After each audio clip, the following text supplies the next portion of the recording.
اگر سب کچھ کوشش سے ملنا ہے تو پھر توکل کا مقام کیا ہے؟ توکل کا معنی ہے اللہ کا یقین اور آسرا۔ اگر توکل ہے، بھروسہ ہے، اور آپ بھروسہ کر رہے ہیں تو موت تک ہی بھروسہ کرنا۔ ایک آدمی دوسرے آدمی کے پاس گیا، دونوں درویش تھے۔ پہلا آدمی جب اپنے ہوسٹ میزبان کے پاس پہنچا تو گیسٹ نے آنے والے میزبان کے پیچھے نماز مغرب پڑھی، بعد میں سلام کیا اور ملے۔ پوچھا کہاں سے آئے ہو؟ اس نے کہا فلاں بستی سے آیا ہوں، آپ کی شہرت سنی تھی اس لیے ملنے آ گیا۔ میزبان نے پوچھا یہ بتاؤ کہ تمہارا ذریعہ معاش کیا ہے؟ مہمان درویش نے کہا میں تمہیں اپنا ذریعہ معاش بتاتا ہوں، لیکن پہلے میں وہ نماز دوبارہ پڑھ لوں جو تمہارے پیچھے پڑھی ہے، کیونکہ وہ ضائع ہو گئی۔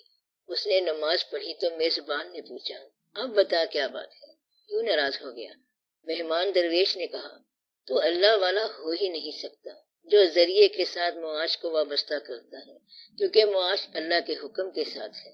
مارکیٹ میں سارے دکاندار کام کرتے ہیں، چاہیے تو یہ کہ سب کا ایک جیسا کاروبار چلنا چاہیے، مگر باہر کسی ایک ریڑھی والے کا کام زیادہ چلتا ہے۔ کائنات کے ذرے ذرے کو رزق مل رہا ہے۔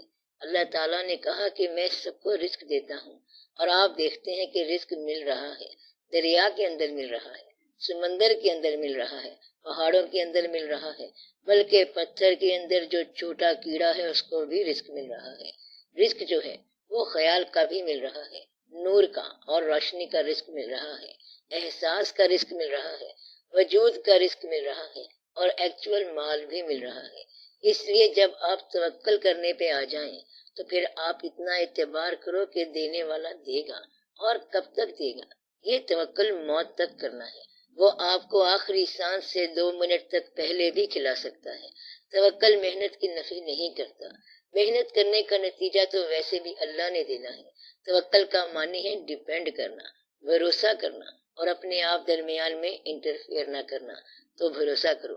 توکل کرنے والے متوکلین وہ ہوتے ہیں جن کا بھروسہ اللہ کی ذات پر ہوتا ہے۔ وہ سبب کے ساتھ دے یا بلا سبب دے، دینے والا وہ خود ہے۔ اپنے آپ پر بھروسہ نہ کرنا کہ ہم اپنے رزق کو کارخانے سے متعلق سمجھتے ہیں، دکان سے متعلق سمجھتے ہیں۔ ایک آدمی کا بچہ بیمار ہو گیا، اس کی بیوی نے کہا آج دکان پر نہ جاؤ۔ اس نے کہا یہ کیسے ہو سکتا ہے، آج دکان پر نہ جائیں گے تو رزق کیسے ملے گا؟ بیوی نے کہا دکان پر رزق کیسے آتا ہے؟ اس نے کہا گاہک آتے ہیں، سودا لے جاتے ہیں اور رزق بن جاتا ہے۔ بیوی نے کہا پھر وہ گاہک پیسے کہاں سے لاتا ہے؟ تو یہ راز ہے رزق کا کہ جو تیرے پاس رزق لایا وہ کہاں سے لایا؟ تم سمجھتے ہو کہ تمہاری دکان کے بغیر کاروبار نہیں چلے گا، اور حقیقت یہ ہے کہ تیری دکان کے علاوہ بھی کاروبار چلتا ہے، کیونکہ تیری دکان میں رزق لانے والا کہیں اور سے لائے گا۔ لہٰذا یہ کائنات چل رہی ہے اور بھروسہ اللہ کی ذات پر ہونا چاہیے، اور غیر اللہ کا اٹھا لو۔ غیر کا خیال وہم ہے اور وہم ہوتا ہے، اس کے علاوہ کسی ذات پر بھروسہ کرنا۔ اس طرح تو دکان بھی غیر اللہ ہے، نوکری بھی غیر اللہ ہے۔ اگر نوکری نہیں کرو گے تب بھی تمہارا کام ہو جائے گا، کام نہ ہو تب بھی ٹھیک ہے۔ تو توکل یہ ہے، پھر کام ہو کے رہتا ہے۔ اس لیے اگر اعتماد میں کمی ہو تو توکل ہلاکت ہے، اگر یقین میں کمی ہو تو توکل ہلاکت ہے۔ ایک مرتبہ حضور پاک صلی اللہ علیہ وسلم نے حکم دیا کہ توکل تو ہے لیکن اونٹ کو باندھ کے آؤ۔ وہ اصل میں بات یہ تھی کہ ایک شخص حضور اکرم صلی اللہ علیہ وسلم کی بات سن رہا تھا اور اس کے اونٹ باہر تھے، وہ بار بار ڈسٹرب ہو رہا تھا۔ اگر بات حضور پاک صلی اللہ علیہ وسلم کی ہو اور ڈسٹرب کرے کسی اور کا خیال تو سارا کام ہی غلط ہو جائے گا۔ تو اس شخص کو کہا گیا کہ پہلے اونٹ باندھ کے آؤ۔ یہ آپ صلی اللہ علیہ وسلم کا رحم تھا کہ اس کو اس طرح سمجھا دیا، ورنہ تو اللہ کے حبیب صلی اللہ علیہ وسلم کی محفل میں اونٹ کا خیال اور ذکر کیسا؟ تو جن کی توجہ اور طرف ہوتی ہے ان کو یہ راز بتایا جاتا ہے۔ اس لیے کتابوں والوں نے بعد میں لکھا کہ جب آپ صلی اللہ علیہ وسلم کچھ فرما رہے ہوتے تھے تو صحابہ کرام رضی اللہ تعالیٰ عنہم اس طرح سنتے تھے جیسے ان کے سروں پر پرندے بیٹھے ہوں، وہ ہلتے بھی نہیں تھے، پھر سب سنتے تھے اور بولتا کوئی نہیں تھا۔ وہ یہ نہیں سوچتے تھے کہ اونٹ مر گیا ہے یا زندہ ہے، کسی کی مجال نہیں ہوتی تھی کہ آگے سے ہلے۔ تو یہ ہے توجہ کی بات۔ یہ تو وہ زمانہ تھا جس کی ہم بات کر رہے ہیں، اور آج بھی لوگ حضور پاک صلی اللہ علیہ وسلم کی بات ویسے ہی ادب سے سنیں گے۔ یہ نہیں ہو سکتا کہ محفل میلاد ہو رہی ہو اور کوئی شخص کہے کہ میں گھر کی چابیاں بھول آیا ہوں۔ میلاد کی محفل میں چابی کا ذکر کہاں سے آ گیا؟ اللہ تعالیٰ کے ساتھ آپ ماننے والوں کا جو رشتہ ہے، ایک تو اس کا طریقہ اللہ تعالیٰ نے بتایا کہ عبادت کرو، اور یہ سب کے لیے یکساں ہے۔ اس کے بعد ہر آدمی کا اللہ کے ساتھ ایک الگ رشتہ ہے۔ جب ہر آدمی تنہا ہوتا ہے تو ہر آدمی اللہ تعالیٰ سے کوئی نہ کوئی بات کرتا ہے، اسے پکارتا ہے۔ تو آپ اس بات کو اور اس پکار کو قائم رکھنا، لوگوں کی باتوں میں نہ آنا، لیکن اپنے پکارنے کے انداز کو قائم رکھو۔ یہ غور ضرور کرنا کہ آپ اللہ تعالیٰ کو کس طرح یاد رکھ رہے ہیں۔ جب اللہ کو یاد رکھو تو یہ شکر ادا کرنا کہ اسی نے آپ کو یاد رکھنے دیا۔ کہتے ہیں کہ جب آپ اللہ سے کوئی چیز مانگتے ہیں تو وہ خوش ہوتا ہے، تب اللہ تعالیٰ فرماتا ہے کہ یہ تو تمہاری مانگی ہوئی چیز ملی، یہ انعام ہے کہ تم نے مجھی سے مانگا ہے، غیر سے نہیں مانگا۔ تو آپ اسی کو یاد رکھیں اور اسی سے کام رکھیں، پھر اللہ سے یہ تعلق بن جائے گا کہ یا تو آپ کی ضرورت پوری ہو جائے گی یا پھر آپ سوال چھوڑ دیں گے۔ تو یا تو وہ ضرورت پوری فرما دے گا یا پھر آپ ضرورت چھوڑ دو گے، یعنی کہ آپ کی اور اس کی ایک رائے بن جائے گی۔ جب یہ تعلق بن جائے گا تو آپ دعا کریں گے کہ یا اللہ، جو دعا پوری نہیں ہونی مجھے اس سے نجات دے دے، جو کام پورا ہونے والا ہے وہ تو بغیر مانگے ہی پورا کر رہا ہے۔ پھر اس طرح کا راستہ بن جاتا ہے۔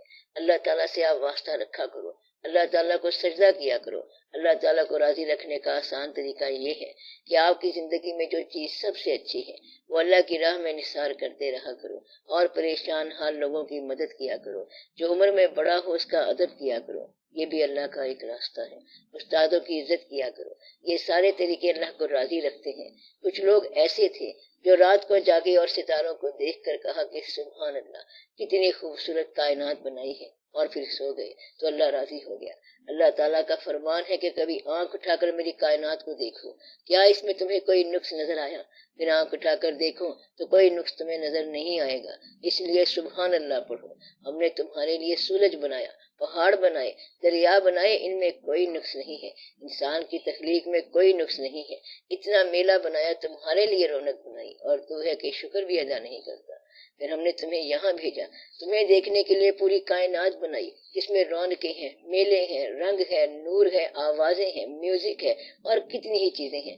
تم ان کا شکر ادا کرو۔ وہ اللہ جس نے چمگادڑیں اور چھپکلیاں بنائی ہیں، اس نے تمہیں انسان بنایا، اس کا بھی شکر ادا کرو۔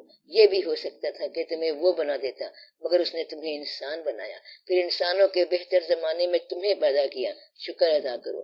بہتر امت میں سے پیدا کیا، شکر ادا کرو۔ اپنا دین تمہیں عطا کیا، شکر ادا کرو۔ اپنا شعور عطا کیا، سجدہ کرنے کا ذوق عطا کیا، شکر کرو۔ تو ان سب کا شکر کیا کرو۔ مگر تم کہتے ہو کہ حالات خراب ہیں، اگر شکر نہ کیا تو حالات خراب ہی رہنے ہیں۔ اگر آپ نے یہ کہا کہ حالات خراب ہیں تو پھر حالات خراب ہو جائیں گے۔ آئندہ اگر یہ کہو گے کہ حالات اچھے ہیں تو حالات ٹھیک ہوں گے۔ جو اپنے حالات کو ٹھیک کرنا چاہے وہ یہ کہے کہ حالات اچھے ہیں، اللہ کو تو پتا ہے کہ حالات کیسے ہیں۔ تو آپ اپنے حالات کو اچھا کہا کرو، حالات کو برا نہ کہنا، ورنہ واقعی برے ہو جائیں گے۔ اگر نگاہ کمزور ہو گئی ہو لیکن رنگ نظر آتے ہوں تو شکر کرو کہ حالات اچھے ہیں۔ صحت میں ہو تو شکر کرو، حالات اچھے ہیں۔ کانوں میں آواز آ رہی ہے تو حالات اچھے ہیں۔ اولاد قائم ہے تو شکر کرو۔ بزرگوں میں کوئی زندہ ہے تو حالات اچھے ہیں۔ رات کو چھت کے نیچے سوتے ہو تو حالات اچھے ہیں۔ اچھے انسان ہو تو حالات اچھے ہیں۔ اس کے علاوہ حالات کیا ہوتے ہیں؟ اگر جنت میں جانے والے ہو تو حالات اچھے ہیں۔